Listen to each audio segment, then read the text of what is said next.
L'histoire, ça s'appelle La beauté est une rencontre.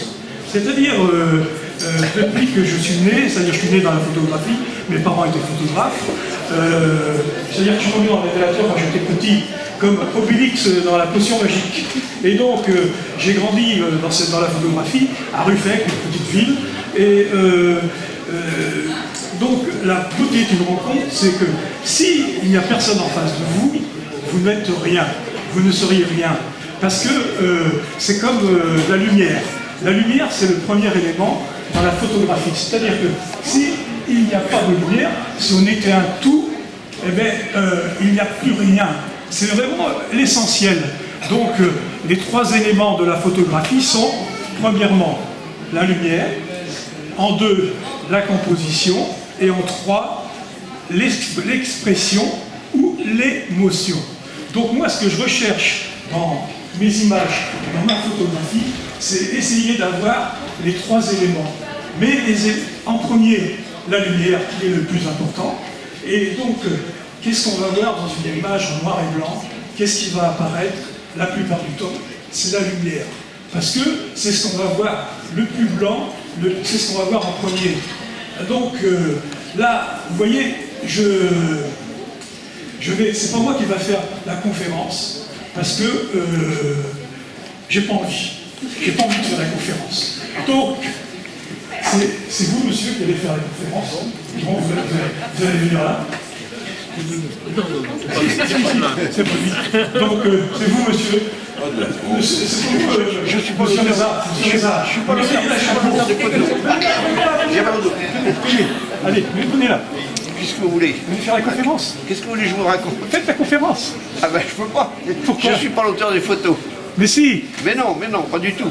Bon, regardez, Pierre Delaunay. Je peux. On peut l'applaudir, hein. Pierre Delaunay. Ouais, bravo. Je peux apprécier des photos, et c'est vrai. Mais les expliquer, c'est mon interprétation personnelle. Hein. Mais par contre, je ne suis pas l'auteur. Merci. Donc on peut l'applaudir, hein. C'est sympa. Alors, pourquoi je fais ça? Parce que nous venons tous du même endroit. D'où venons-nous? De la rencontre de qui? De nos parents. Si nos parents n'étaient pas là, ne s'étaient pas rencontrés un jour, nous ne serions pas là. Et moi, je raconte, à chaque fois, j'essaie de raconter dans mes histoires, dans mes photos, une rencontre avec quelqu'un. Et cette rencontre, elle est très importante, parce que c'est là où on va pouvoir créer des émotions. Et quand on a dans la photographie la lumière, la composition et l'expression, plus vraiment cette émotion qui va dégager, eh bien, c'est par les yeux que ça va passer. Parce qu'il n'y a rien d'autre de plus important. Quand vous regardez quelqu'un, vous le regardez par les yeux. Vous ne le regardez pas vous regardez pas ses pieds. Donc, ce qui est important, c'est d'avoir sur soi les bonnes couleurs. Si on est habillé, par exemple, avec des chaussures claires, eh bien, on va regarder les pieds. Mais quand on veut photographier quelqu'un, je parle du portrait, hein. On n'est pas là pour photographier une bouteille de cognac. Quand je vais photographier un portrait, c'est la rencontre avec l'autre. Toutes les photos que je fais ne sont pas des photos volées. Moi, je suis le sens contraire des photos de reportage de Virginie ou de Reza. C'est formidable leur travail. Leur expérience, eux, ils sont photojournalistes. Moi, je suis portraitiste de rue, humaniste. C'est-à-dire qu'avant de photographier des gens, je vais les rencontrer et je vais régler la lumière. Chaque image est composée, chaque image est éclairée et chaque image et j'essaie de créer cette émotion parce que quand je photographie quelqu'un, c'est moi-même que je photographie. C'est-à-dire que quand vous allez photographier quelqu'un, vous allez projeter votre image sur la personne que vous photographiez. Si vous êtes quelqu'un d'heureux, vous allez faire des photos heureuses. Si vous êtes quelqu'un de malheureux, vous allez faire des photos malheureuses. Donc, si on veut faire par exemple rire quelqu'un, eh ben, voilà, ça marche. C'est-à-dire, c'est vous qui êtes le metteur en scène. C'est vous qui êtes celui qui va raconter l'histoire. Et moi, ce que je veux dans mes images, c'est qu'il se passe quelque chose entre moi et mon sujet. Alors, si je veux photographier madame, je la trouve très belle, je vais me rapprocher d'elle, et vous allez voir comment je vais faire. Déjà, je me ramène, j'ai mon appareil photo, et c'est que je vais la photographier, donc je vais me rapprocher d'elle. Bonjour madame. Bonjour. Alors, j'ai le sourire, hein. Bonjour madame. Bonjour. Est-ce que je peux vous prendre en photo? Bien sûr. Bien sûr, donc c'est du bonheur. Clac. Alors là, maintenant, vous allez dire non. Bonjour madame, est-ce que je peux vous prendre en photo? Non. Merci. Voilà. Donc, je dirais, le plus important dans la photographie, c'est le respect de l'autre. Si on ne respecte pas les autres, on ne se respecte pas soi-même. Donc, quand on voyage, même si on n'a pas, si on ne comprend pas la personne, si la personne n'est pas, n'a pas la même langue que vous, ou les mêmes traditions ou religions, il ne faut surtout pas la juger avant de la connaître. La personne qui est en face de vous est sûrement et peut-être meilleure que vous. Alors, si on commence à la juger sans la connaître, c'est compliqué. Donc moi, je vais me rapprocher, par exemple, je dirais, vous voyez ce couple-là, c'est un couple de garçons. Comment j'ai fait pour les photographier, pour avoir cette émotion-là? Eh bien, tout simplement, je les ai mis en rapport tous les deux. C'est-à-dire que j'ai pris ces deux personnes, je les ai rapprochées, je leur ai fait fermer les yeux et j'aurais parlé aux oreilles. J'aurais dit, regarde comme il est beau. Mais surtout, j'ai transmis avec le toucher. Il est important, quand on peut faire passer une émotion et transmettre un peu de l'aura, c'est de toucher les gens. C'est-à-dire que vous vous rapprochez de la personne, bonjour, vous allez bien, et quand vous dites bonjour à quelqu'un, regardez, qu'est-ce qu'il faut faire? Je dis bonjour comme ça. Vous comprenez? Regardez. Pourquoi je dis bonjour comme ça? Pourquoi je dis bonjour comme ça? C'est chaleureux. À votre avis? C'est plus chaleureux. Pardon? C'est plus chaleureux. C'est plus chaleureux. Mais qui vous salue comme ça? Qui dans la vie de tous les jours fait ça? Ben, généralement le maire, le curé, le médecin et le photographe maintenant. Eh bien, pourquoi? Parce que quand vous dites bonjour comme ça passe par le cœur. Et donc, quand vous dites bonjour à quelqu'un, c'est pas commercial, c'est tac. Et là, il se passe des choses. Vous comprenez? Et toujours les yeux dans les yeux. C'est pas pour draguer, hein. Non, c'est pas pour draguer. C'est pour faire une photo de quelqu'un. Et puis, alors après, il y a la distance. Alors, je vais vous expliquer la distance. La bulle. Tu veux te rapprocher? Tu vas te mettre... Regardez. Je vais essayer de je vais la prendre en photo. Reste là, reste là. Si je veux la prendre en photo, voilà, regardez là. Là, je suis un voleur d'image. Je suis un paparazzi. Regardez. Par contre, si je me rapproche, vous voyez, elle est mettez là comme ça. Là, je peux la prendre en photo encore. Et là, je ne sais rien. Hein. Par contre, allez, tourne avec tes mains. Mets tes mains écartées. Voilà. Là, je ne risque rien. Par contre, là, c'est dangereux. Mais je peux quand même faire une autre. Moi, mon but, c'est de me rapprocher le plus près possible. Plus je vais être près des gens, plus je vais pouvoir les photographier comme j'ai envie de les photographier. Et plus je vais rentrer dans la zone où il n'y a plus de rejet. Là, elle ne va pas pouvoir mettre une calotte, elle ne va pas pouvoir me... Mais ça s'appelle la technique de l'ouverture du cœur.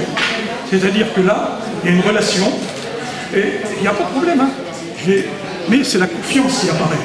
Et quand il y a la confiance, est-ce que je peux vous prendre en photo? Oui, bien sûr. Vous comprenez? Tout ça, c'est des petites techniques. Et là, après, qu'est-ce que je vais faire? Eh bien, je vais essayer de trouver comment je vais la positionner. Moi, je mettrai toujours la lumière derrière, jamais la lumière devant. C'est-à-dire, si j'éclaire la personne en pleine face, elle va faire règle. Il va y avoir des ombres. Ou alors, on fait de la photo de mode. Alors là, on va mettre un grand panneau blanc, il faut 50 assistants, et puis c'est pas du tout la même chose. Donc, qu'est-ce que je vais faire? Merci. Hein. Bravo. Donc, ce que je vais faire, je vais me servir de choses que j'ai là.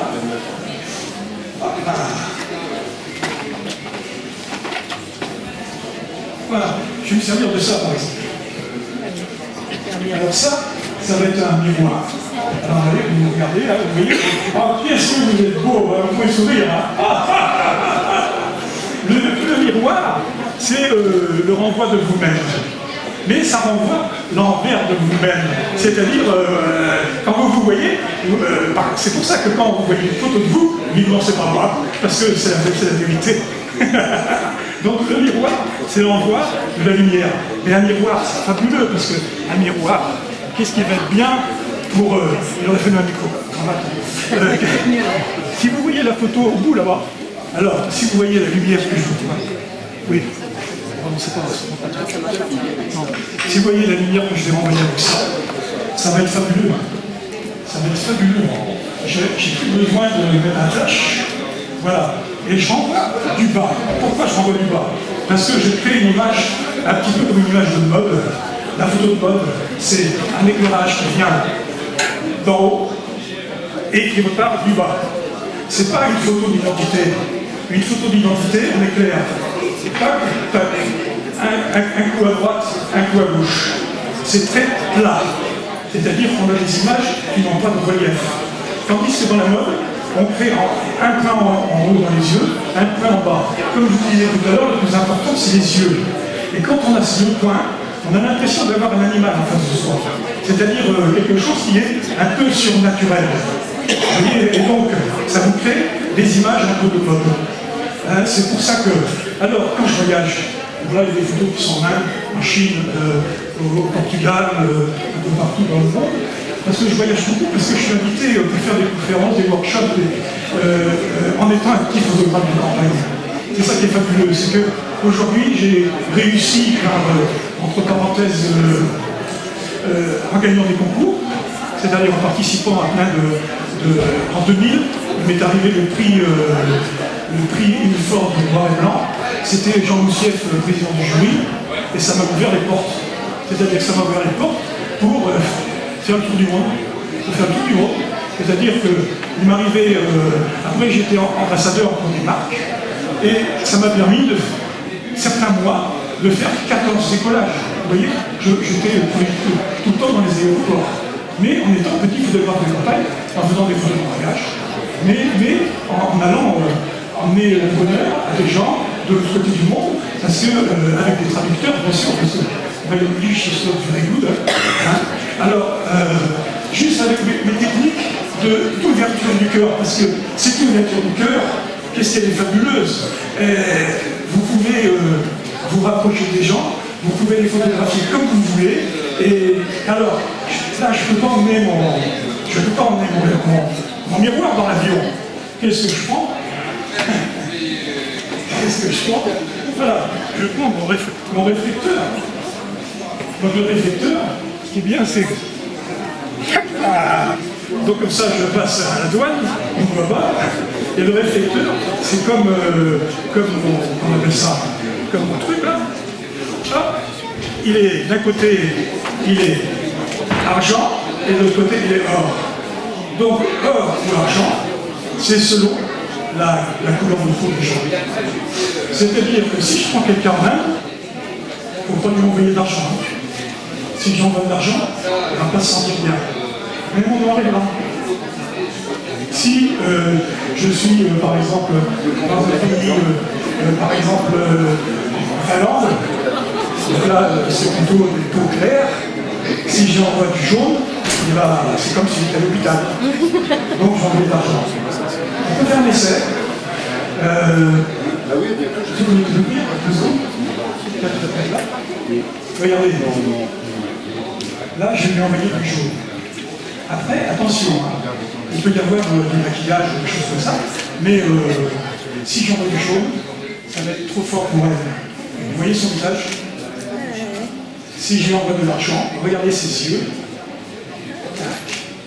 Complètement différent. Et là, elle va se sentir beaucoup plus à l'aise, même en noir et blanc. Vous comprenez? Donc, je vais pouvoir choisir. Alors, là, il y a des yeux bleus. C'est compliqué parce que, de toute façon, ça s'appelle la technique des 4 saisons. Il n'y a que 4 saisons. C'est-à-dire qu'il peut y avoir sur Terre que 4 couleurs de peau. C'est-à-dire, il y a ceux qui sont alors, tu vas venir? Regardez. Vous voyez sa peau? Pourtant, elle est blanche. Mais c'est pas une blanche. Elle est blanche surtout maintenant. Non, mais c'est de la colorimétrie adaptée au portrait. C'est-à-dire que c'est un peu du looking. C'est-à-dire, et après, les vêtements sont très importants. Parce que si la personne a une peau très foncée et met quelque chose de très clair, on va voir que le clair, quoi. On ne verra pas le foncé. C'est comme les chaussures. Jamais mettre des chaussures blanches. Si vous mettez une chaussure blanche, on vous verra vos pieds. Alors là. Alors, vous voyez, regardez, je vais lui mettre. Alors moi je commence toujours. Alors je commence toujours par le. Voilà. Allez, on voit bien qu'elle a les pieds jaunes. Hein. On t'aurait pu te laver quand même. Alors, je vais lui mettre de l'argent. Bon, c'est pas bon. Hein, je vais lui mettre de l'or. Voilà, regardez comme il sourit. Mais c'est fou parce que ça déclenche le sourire et ça permet de. Alors les gens vont me dire, la question est, mais comment vous faites quand vous êtes tout seul pour faire des photos? Mais je fais, vous voyez comme les gamins là, qui sont là. Je fais comme ça, regarde. Hop, voilà. Voilà. Et là maintenant, crac. Vous comprenez? Donc c'est pas compliqué. Hein, j'ai juste à faire tenir mon réflecteur. Alors, je regarde. Non, je pense que. Regardez les yeux là.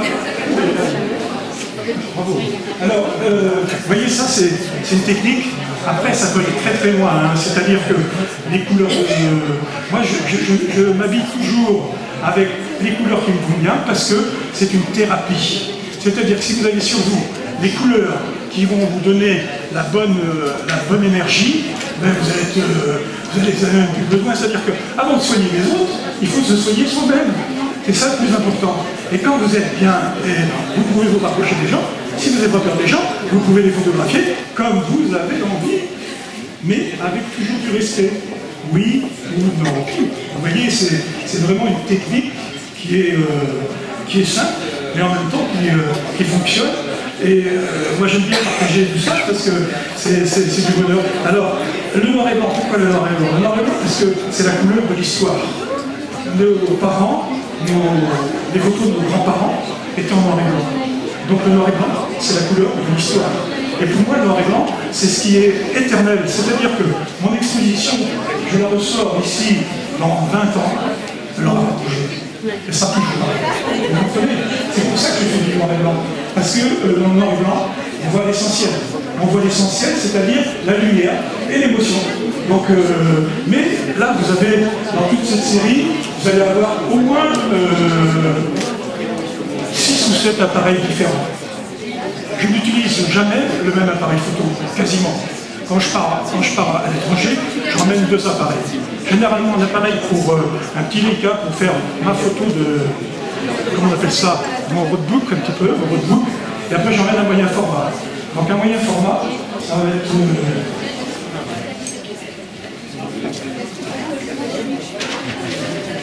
le moyen format, ça va être ça.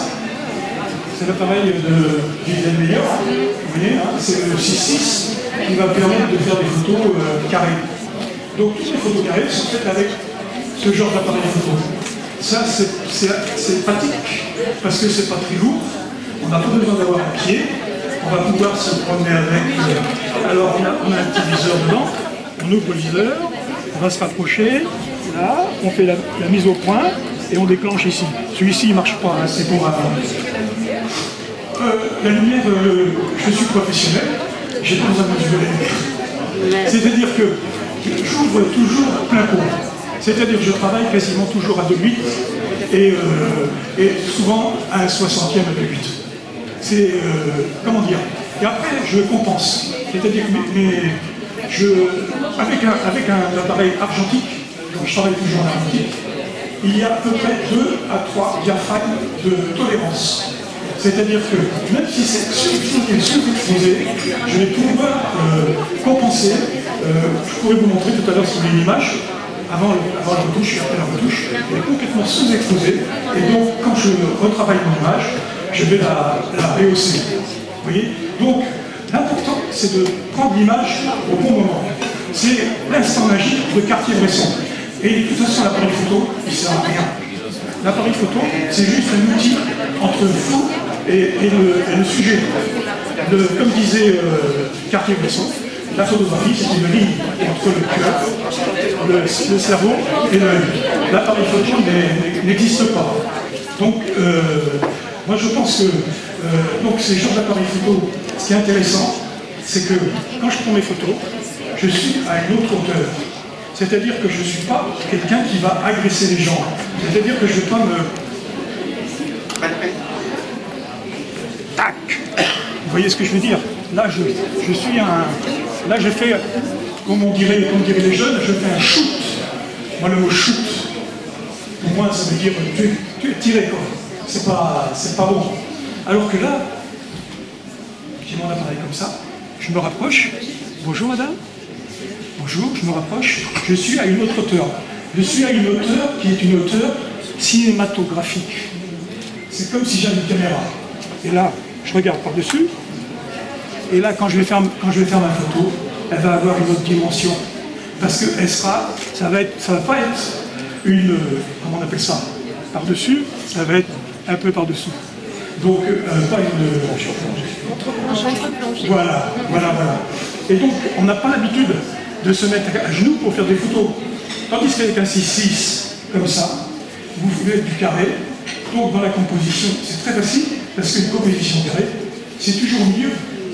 Regardez, au milieu. Regardez, au milieu. Regardez, au milieu.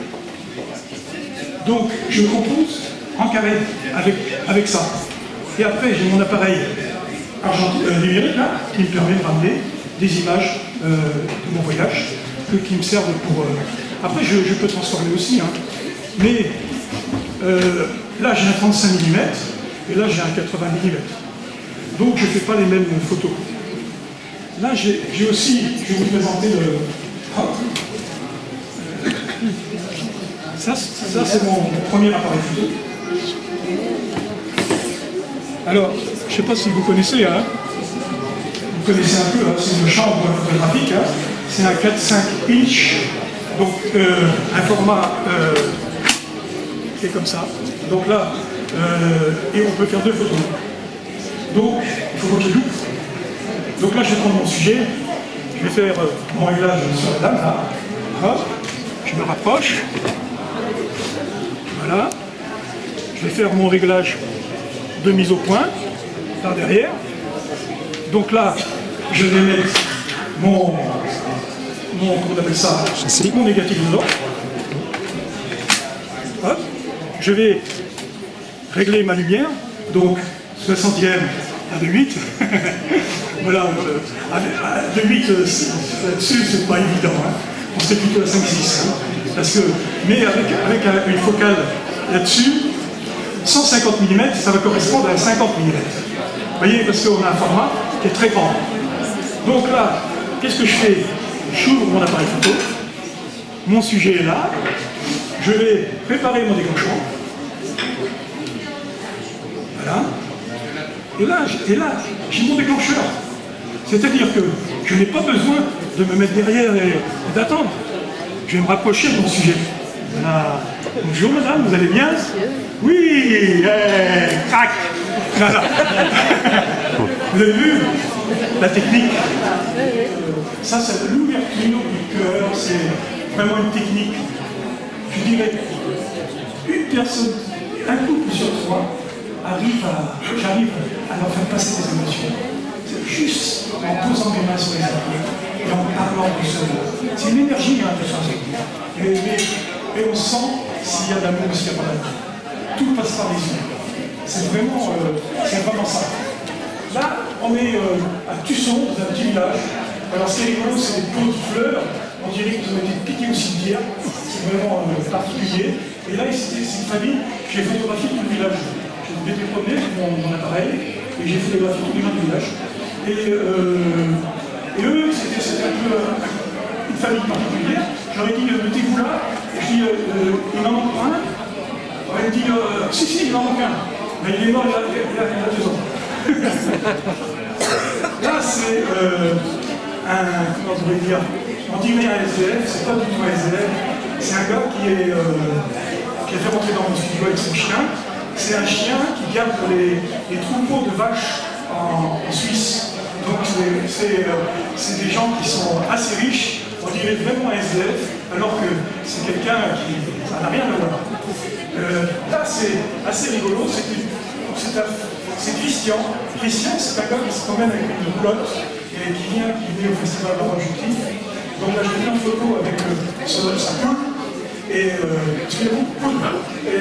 c'est une pellicule qui avait 40 ans de péremption. Alors c'est pour ça qu'il y a un petit trait dessus. Et là, on voit même un morceau de la pellicule qui était collé sur un morceau de papier qui était collé sur la pellicule. C'est un peu particulier comme image. Alors, j'utilise toujours un traitement. C'est-à-dire que, comme c'est de l'argentique, je vais traiter mes images dans Lightroom. Je vais faire mettre un peu de clarté. Et après, je vais mettre dans un système de filtres qui s'appelle les filtres Color Effect pour leur donner un peu plus de puissance et avoir des noirs qui sont vraiment très, très noirs. Moi, j'aime bien quand c'est contrasté. Donc là, ça s'appelle la gitane sans filtre. Alors, vous voyez, cette tête, elle était complètement bourrée. Elle se rendait pour le magasin, elle dit, ah, tu rentres pas. Donc, j'ai mis un coup de flash contre le mur en face, et j'ai mis un miroir en dessous pour lui éclairer les yeux. Et après, j'ai renforcé, j'ai rid un peu avec Photoshop pour lui donner un peu plus de caractère. Là, je suis en Inde, Calcutta. C'est la première photo que j'ai faite. C'est le prix de la photo humaniste en 2015. Pourquoi? Parce que la composition. Donc là, il y a un monsieur qui est en train de chercher. Il a marqué food laser sur sa poche. Et il y a ce corbeau là qui attend. Et c'est vraiment une image un peu particulière. Là, on est au Portugal. Donc ça, c'est un SDF qui était dans la rue. Et je le vois. Il y avait une banque. J'ai dit, oh, on va prendre une photo du SDF devant la banque. Vous voyez, c'était pour moi j'avais envie de faire ça. Et le mec, il m'a souri, et puis j'ai photographié. Je trouve qu'il a une belle gueule. C'est des gens qui ont. Comment dire? Moi, je photographie pas. Je photographie pas la gueule des gens. Je peux photographier c'est l'intérieur, c'est-à-dire ce qu'il y a dans les yeux. Ce qui est important, c'est ce qui se passe dehors. C'est pas ce qui se passe dehors. Là, on est en Inde, sur un bateau humanitaire. Il y avait 150 personnes qui passaient dans la matinée pour se faire les yeux, on appelle ça la cataracte. Et donc, c'est pour ça qu'ils pleurent un peu. Et donc, il y avait très peu de lumière. Il a fallu que je rajoute un peu de lumière en bas pour éclairer un peu les yeux. Alors là, j'ai une histoire à raconter. Ils pensaient que j'étais le sponsor. Alors, parce que j'étais le seul blanc sur le bateau. Et alors, à chaque fois que quelqu'un qui rentrait, hop, ils arrivaient, ils se mettaient à genoux devant moi comme ça, et puis ils m'embrassaient les pieds. Alors que c'était pas moi le sponsor. Mais bon, je me laissais faire. Hein. Alors, après, là, c'est une personne qui est arrivée devant chez moi. J'appelle ça ne rien dire. ne rien voir et ne rien entendre. Parce que la personne a les yeux, on voit qu'elle a crevé, elle a un bonnet, ne rien voir. Et là, il y a une sorte d'œil de poisson, on dirait un poisson. Ça, c'est fait avec l'appareil chambre. Si vous voyez la qualité du piqué, c'est incroyable. Incroyable. Là, on est. Ça, c'est Monsieur Carotte. Monsieur Carotte, à l'Airplane. Alors là, c'est tel maître, tel chien, et Madame Carotte. Donc là, je me promenais pour faire des photos de mariage. Ils étaient assis, je passe devant, je reviens une demi-heure après, il était toujours comme ça. Donc, je fais la photo. Voilà. C'est-à-dire que c'est souvent des moments, comment dire, des instantanés, quoi. Là, alors là, regardez cette image-là, elle est assez... Ça, c'est une photo que j'ai faite pour un magazine. Je photographiais un photographe qui photographiait personnellement. Et donc, il y a deux images dans l'image. Si on regarde comme ça, on a une personne heureuse, qui rigole. Par contre, si on enlève ce côté-là, là, on a un diable. Vous voyez? C'est-à-dire que cette image-là, elle va vous... comment vous dire? Pourquoi elle a eu un prix? Parce qu'il y a deux visages dans une seule image. Donc là, pour éclairer, je mets 6 lampes.